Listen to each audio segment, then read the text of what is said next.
The pandemic has hit many families' finances. Businesses lost customers, while some parents lost jobs. Tack onto that pre existing credit card debt, and it can be hard to dig yourself out of that hole. That is why today on Two Wants to Know, we are talking about how you can better manage your debt, credit cards, how you can protect your money. So we have two experts joining us today to talk about that. We have Nathan Grant with Credit Card Insider and Janae Adams, who is a money expert right here locally in the Triad. All right, you can text our experts today your questions, and this is what you do. You text it to the number 336-379-5775.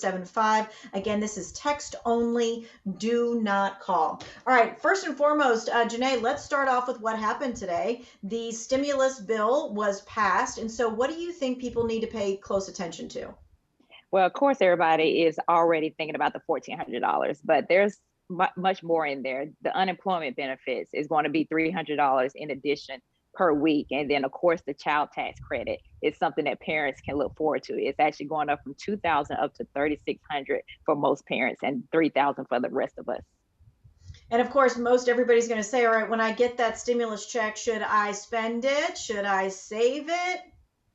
Yeah, so people who have been unemployed, obviously you're going to be using it for your expenses. But those of you that have been working, then of course you can either spend some of it, but definitely make sure that you save some as well in case for a rainy day. Right. And there's no like formula. It's all like towards what you have on tap. All right. Something else that is timely right now, Nathan, of course, people are doing their taxes. Some people have to pay their taxes. And I know that you guys get a lot of questions about, can you pay taxes with credit cards?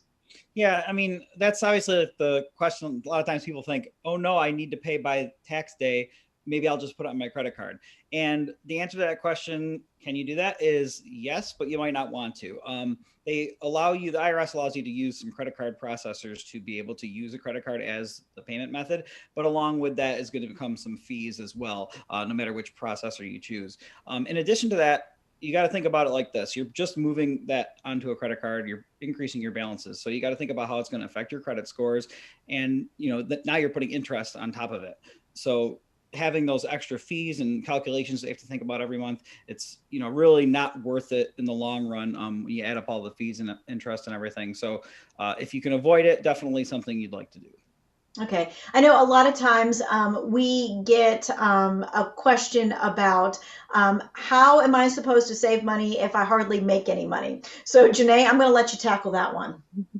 Yeah, and that's a valid concern. And it's just get to the point of how to find some extra things to do. Your job may not be paying you enough. You may be making the minimum wage, but what kind of hobby that you may have? Maybe you know how to bake brownies, and that's something that you can sell. A lot of people during this pandemic, the last year, have really found some new skills that they have used to make some money to come in. So look at what those skills are, make a little bit more money, and then be thinking about saving after that. Okay.